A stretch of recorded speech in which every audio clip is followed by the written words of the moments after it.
Hello, everybody, and welcome to the first rendition of Bedtime Stories with Mal. Now, sometimes I might read multiple stories, or I might just read one story, but today I'm reading one specific story. So, brace yourselves, because it's about to get Oscar Wilde. That was bad.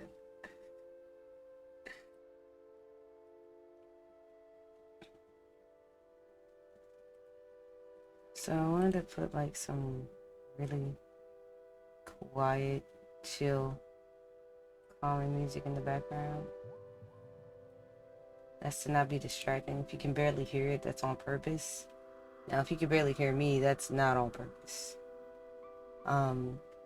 But I'm gonna read this story that I really enjoyed the first time I heard it, and I was able to hashtag relate. And because I found it relatable, I wanted to share it with you, and hopefully it'll give you some perspective as well. This story is called The Devoted Friend by Oscar Wilde. So, sit back, relax, and enjoy the sultry sound of my voice reading an old classic tale. One morning, the old water rat put his head out of the hole. He had bright, beady eyes and stiff gray whiskers, and his tail was like a long bit of black Indian rubber. The little ducks were swimming about in the pond, looking just like a lot of yellow canaries. And their mother, who was pure white with regal, pale, red legs, was trying to teach them how to stand on their heads in the water. You'll never be in the best society unless you can stand on your heads, she kept saying to them, and every now and then she showed them how it was done. But little ducks paid no attention to her. They were so young that they did not know what an advantage it is to be in society at all.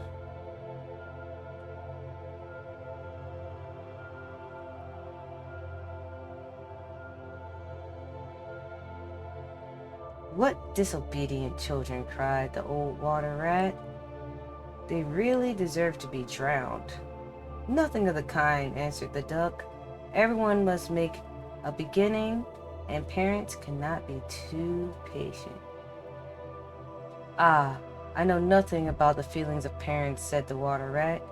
I am not a family man. In fact, I have never been married, and I never intend to be. Love is all very well in its way, but friendship is much higher indeed. I know of nothing in the world that is either nobler or rarer than the devoted friendship. And what, pray, is your idea of the duties of a devoted friend? Asked the green linnet, who was sitting in a willow tree hard by and had overheard the conversation. Yes, that is what I want to know, said the duck. And she swam away to the end of the pond and stood upon her head in order to give the children a good example. What a silly question, cried the water rat. I should expect my devoted friend to be devoted to me, of course. And what would you do in return? Said the little bird, swinging upon a silver spray and flapping its tiny wings. I don't understand you. answered the water rat. Let me tell you a story on the subject, said Lynette. Is the story about me? Asked the water rat. If so, I will listen to it, for I am extremely fond of fiction. It's applicable to you, answered Lynette. And he flew down, and alighting upon the bank, he told the story of the devoted friend. Once upon a time, said the Linnet, there was an honest little fellow named Hans. Was he very distinguished? Asked the water rat. No, answered Lynette. I don't think he was very distinguished at all, except for his kind heart and his funny, round, good-humored face. He lived in a tiny cottage, all by himself, and every day he worked in his sweet garden. And in all the countryside, there was no garden as lovely as his. Sweet William grew there, the gilly flowers, the shepherd's purses, and fair maids of France. There were damask roses, and yellow roses, lilac crocuses, and gold, purple, violets, and white, columbine, and lady smock, moran, and wild basil, the cowslip, and the flower de luce, the daffodil, and the clove pink, bloomed or blossomed in their proper order as the months went by, the flower taking another flower's place, so that there were always beautiful things to look at and pleasant odors to smell. Little Hans had a great many of friends, but the most devoted friend of all was Big Hugh the miller. Indeed, so devoted was the rich miller to little Hans that he would never go by his garden without leaning over the wall and plucking a large nosegay and a handful of sweet herbs, or filling his pockets with plums and cherries if it was the fruit season. Real friends should have everything in common, the miller used to say, and little Hans nodded and smiled, and felt very proud of having a friend with such noble ideas. Sometimes, indeed, the neighbors thought it strange that the rich miller never gave little Hans anything in return, though he had 100 sacks of flour stored away in his mill, and 6 milk cows, and large stock of woolly sheep. But Hans never troubled his head about these things, and nothing gave him greater pleasure than to listen to all the wonderful things the miller used to say about the unselfishness of true friendship. So little Hans worked away in his garden during the spring, the summer, and the autumn. He was very happy, but when winter came, and he had no fruit or flowers to bring to the market, he suffered a good deal from cold and hunger, and often had to go to bed without any supper, but a few dried pears or some hard nuts. In the winter, also, he was extremely lonely, as the miller never came to see him then.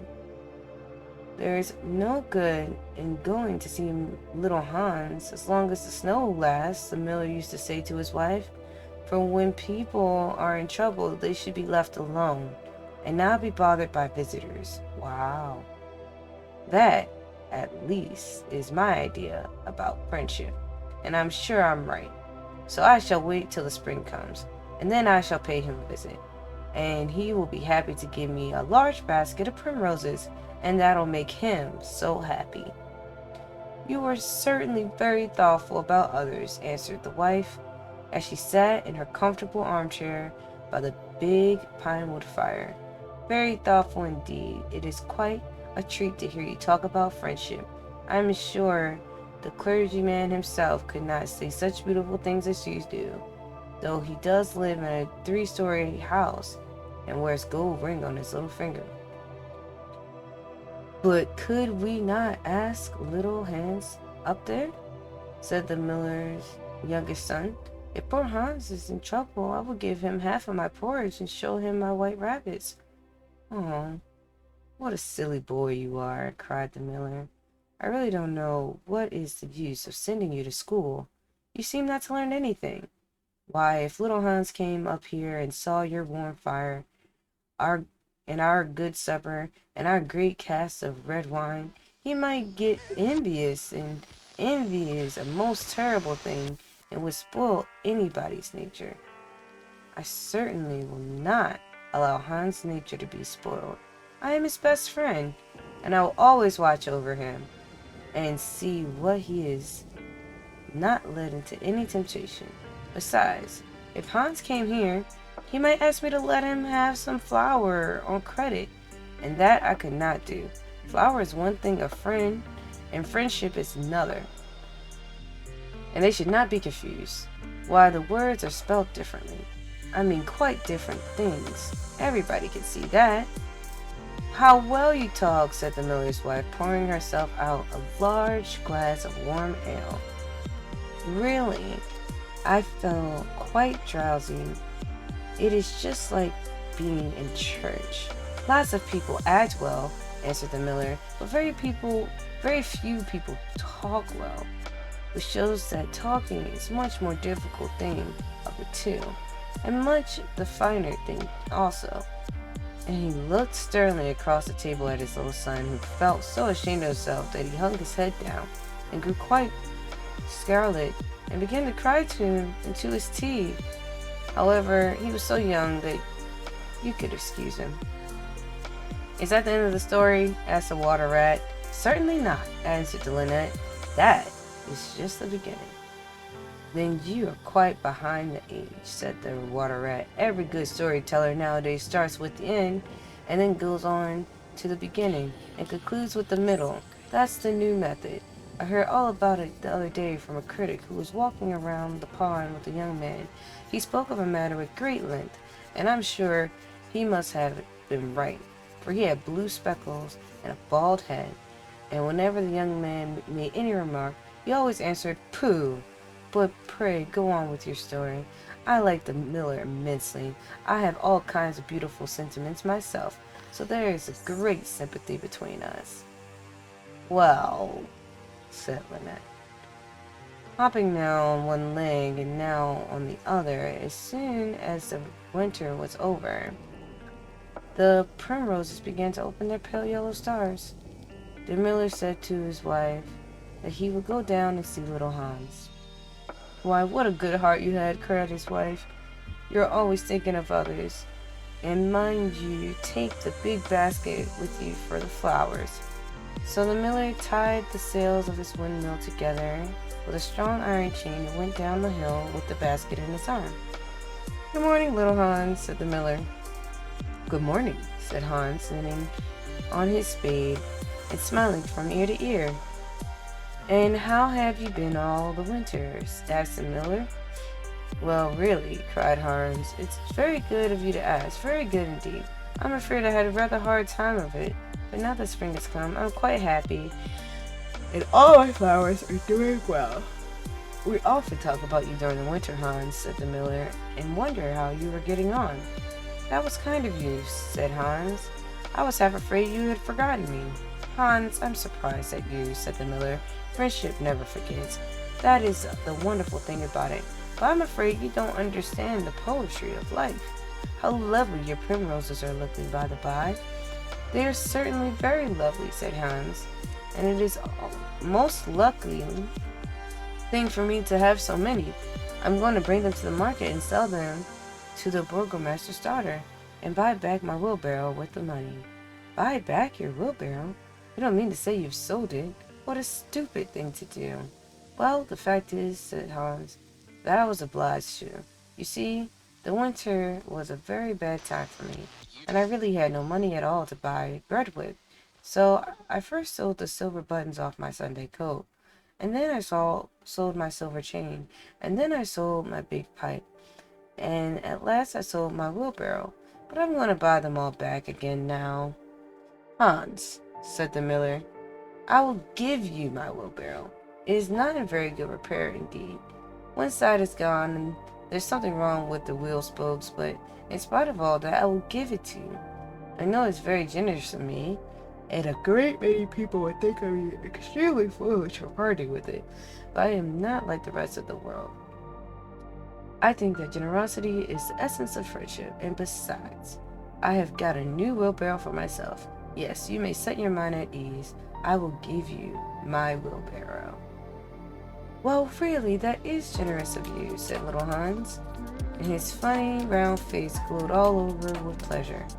"I can easily put it in repair, as I have a plank of wood in the house." "A plank of wood?" said the miller. "Why, that is just what I want for the roof of my barn. There's a very large hole in it, and the corn will all get damp if I don't stop it up." "How lucky you mentioned it. It's quite remarkable how one good action always breeds another. I have given you my wheelbarrow, and now you're going to give me your plank. Of course, the wheelbarrow is worth far more than the plank, but your friendship never notices things like that. Pray, get it all at once, and I will set to work at my barn this very day." "Certainly," cried little Hans, and he ran to the shed and dragged the plank out. "It is not a very big plank," said the miller, looking at it, "and I'm afraid that after I have mended my barn roof, there won't be any left for you to mend your wheelbarrow with. But, of course, that is not my fault. And now, as I have given you my wheelbarrow, I am sure you would like to give me some flowers in return. Here is the basket. Mind you, fill it quite full."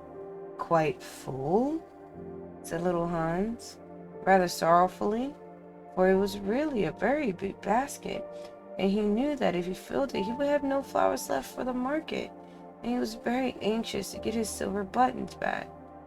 "Well, really," said the miller, "as I have given you my wheelbarrow, I don't think it is too much to ask for a few flowers. I may be wrong, but I should have thought that friendship, true friendship, was quite free from selfishness of any kind." "My dear friend, my best friend," cried little Hans, "you are welcome to all the flowers in my garden. I would much sooner have your good opinion of my than my silver buttons any day." And he ran and plucked all his pretty primroses and filled the miller's basket. "Goodbye, little Hans," said the miller, and he went up the hill with the plank on his shoulder and the big basket in his hand. "Goodbye," said little Hans. He began to dig away quite merrily. He was so pleased about the wheelbarrow. The next day he was nailing up some honeysuckle against the porch when he heard the miller's voice calling to him from the road. So he jumped off the ladder and ran down to the garden and looked over the wall. There was the miller with a large sack of flour in his bag. "Dear little Hans," said the miller, "do you mind carrying the sack of flour for me to the market?" "Oh, I am sorry," said Hans, "but I'm really very busy today, and I've got all my creepers to nail up, and all my flowers to water, and all my grass to roll." "Well, really," said the miller, "I think that, considering that I'm going to give you my wheelbarrow, it is rather unfriendly of you to refuse." "Oh, don't say that," cried little Hans. "It would be unfriendly for the whole world." He ran for his cap and trudged off with a big sack on his shoulders. It was a very hot day, and the road was terribly dusty, and before Hans had reached the 6th milestone, he was so tired he had to sit down and rest. However, he went on bravely, and at the last he reached the market. After he had waited there some time, he sold the sack of flour for a very good price, and then returned home at once, for he was afraid that if he stopped too late, he might meet some robbers on the way. "It has certainly been a hard day," said little Hans to himself as he was going to bed, "but I'm glad I did not refuse the miller, for he is my best friend, and besides, he is going to give me his wheelbarrow." Early next morning, the miller came down to get the money for the sack of flour, but little Hans was too tired, so tired, that he was still in bed. "Upon my word," said the miller, "you are very lazy. Really, considering that I'm going to give you my wheelbarrow, I think you might work harder. Idleness is a great sin, and I certainly don't like any of my friends to be idle or sluggish. You must not mind my speaking quite plainly to you. Of course, I should not dream of doing so if I was not your friend, but what is the good of friendship if one cannot say exactly what one means? Anybody can say charming things and try to please and to flatter, but a true friend always says unpleasant things and does not mind giving pain. Indeed, if he is a really true friend, he prefers it, for he knows that then he is doing good. I'm very sorry, said little Hans, rubbing his eyes and pulling off his nightcap, but I was so tired that I thought I would lie in bed for a little time and listen to the birds singing. Do you know that I always work better after hearing the birds sing? Well, I'm glad of that, said the miller, clapping little Hans on the back. But I want you to come to the mill as soon as you're dressed and mend my barn roof for me. Poor little Hans was very anxious to go and work on his garden, for his flowers had not been watered for 2 days. But he did not like to refuse the miller, as he is such a good friend to him. Do you think it would be unfriendly of me if I were to say that I was busy? He inquired with a shy, timid voice. Well, really, answered the miller, I do not think it is much to ask of you, considering that I'm going to give you my wheelbarrow. But of course, if you refuse, I will go and just do it myself. Oh, no, no account, cried little Hans. He jumped out of bed and dressed himself and went up to the barn. He worked there all day long till sunset. And at the sunset, the miller came to see how he was getting on. Have you mended the hole in the roof yet, little Hans? Cried the miller in a cheery voice. It is quite mended, answered little Hans, coming down the ladder. Ah, said the miller, there is no work so delightful as the work of one that does for others. It is certainly a great privilege to hear you talk, answered the little Hans, sitting down and wiping his forehead. A very great privilege, but I am afraid I shall never have such beautiful ideas as you have. Oh, they will come to you, said the miller, but you must take more pains. At present, you have only practice of friendship. Some day you will have the theory also. Do you really think I shall? Asked little Hans. I have no doubt of it, answered the miller. But now that you have mended the roof, you had better go home and rest, for I want you to drive my sheep to the mountain tomorrow. Poor little Hans was afraid to say anything to this, and early the next morning the miller brought his sheep round to the cottage, and Hans started off with them to the mountain. It took him a whole day to get there and back, and when he returned, he was so tired that he went off to sleep in his chair and did not wake up till it was broad daylight. What a delightful time I shall give to my garden, he said, and he went back to work at once. But somehow he was never able to look after his flowers at all, for his friend the miller was always coming around and sending him off on long errands, or getting him to help at the mill. Little Hans was very much distressed at times, as he was afraid his flowers would think he had forgotten them. But he had consoled himself by the reflection that the miller was his best friend. Besides, he used to say, he's going to give me his wheelbarrow, and that's an act of pure generosity. So little Hans went away for the miller, and the miller said all kinds of beautiful things about friendship, which Hans took down in a notebook and used to read it over at night, for he was a very good scholar. Now it happened that one evening little Hans was sitting by his fireside when a loud rap came at the door. It was a very wild night, and the wind was blowing and roaring round the house so terribly that at first he thought it was merely the storm. But a second rap came, and then a third, louder than either of the others. It is some poor traveler, he said to himself, and he ran to the door. There stood the miller with a lantern in one hand and a big stick in the other. Dear little Hans, cried the miller, I am in great trouble. My little boy has fallen off the ladder and hurt himself, and I'm going for the doctor, but he lives so far away, and it's such a bad night, that it has just occurred to me that if would be much better if you were to go instead of me. You know, I am going to give you my wheelbarrow, and so it is only fair that you should do something for me in return." "Certainly," cried Hans. "I take it quite as a compliment you coming to me, and I will start off at once. But you must lend me your lantern. As the night is so dark, I'm afraid I might fall into a ditch." "I am very sorry," answered the miller, "but it's my new lantern, and it would be a great loss to me if anything happened to it." "Well, never mind. I'll do without it," cried little Hans. And then he took down his great fur coat and warm scarlet cap and tied a muffler around his throat and started off.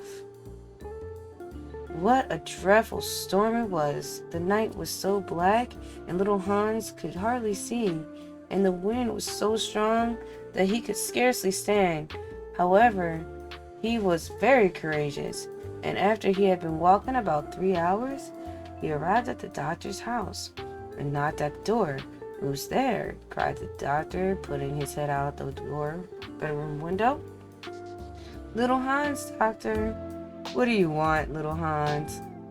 "The miller's son has fallen from a ladder and has hurt himself, and the miller wants you to come at once." "All right," said the doctor, and he ordered his horse and his big boots and his lantern and came down the stairs and rode off in the direction of the miller's house. Little Hans trudged behind him. But the storm grew worse and worse, and the rain fell in torrents, and little Hans could not see where he was going or keep up with the horse. At last he lost his way and wandered off on the moor, which was a very dangerous place, as it was full of deep holes, and there poor little Hans was drowned. His body was found the next day by some goatherds, floating in a great pool of water, and was brought back by them to the cottage. Everybody went to little Hans's funeral, as he was very popular, and the miller was the chief mourner. "As I was his best friend," said the miller, "it is only fair that I should have the best place." So he walked at the head of the procession in a long black cloak, and every now and then he wiped his eyes with a big pocket handkerchief. "Little Hans is certainly a great loss to everyone," said the blacksmith when the funeral was over, and they all were seated comfortably in the inn, drinking spiced wine and eating sweet cakes. "A great loss to me, at any rate," answered the miller. "Why, I had as good as given him my wheelbarrow, and now I really don't know what to do with it. It's very much in my way at home, and it is such bad repair that I could not get anything for it if I sold it. I will certainly take care not to give away anything again soon. One always suffers for being so generous." "Well," said the water rat after a long pause. "Well, that is the end," said Lynette. "But what became of the miller?" asked the water rat. "Oh, I really don't know," replied Lynette, "and I'm sure that I don't care." "It is quite evident that you have no sympathy in your nature," said the water rat. "I'm afraid you don't quite seem to see the moral of the story," remarked Lynette. "The what?" cried the water rat. "The moral.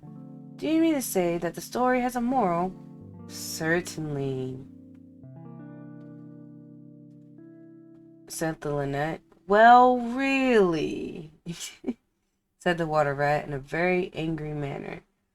"I think you should have told me that before you began.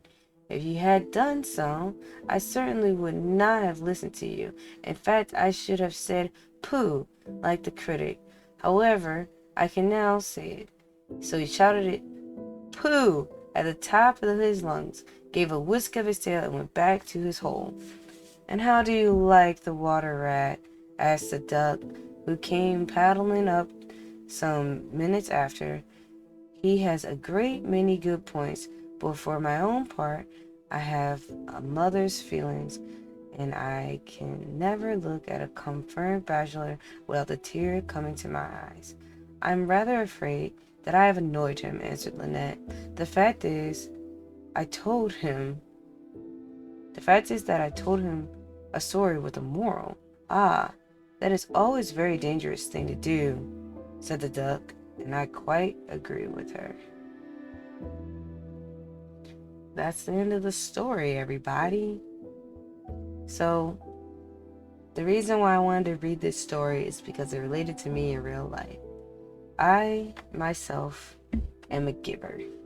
I tend to give and give and give and give and give to the point where I neglect the things that I need and want in my own life. And in this story, it was an example of a young person who kept giving and giving, and they ended up neglecting the things that they loved and were passionate about in their own life. So far to the point that they end up losing their life trying to satisfy the needs of others and neglecting the needs of themselves.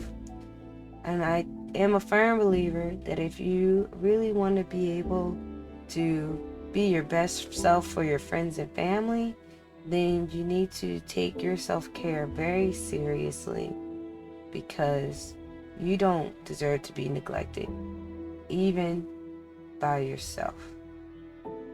Treat yourself like somebody you care about, and you'll find yourself being much happier.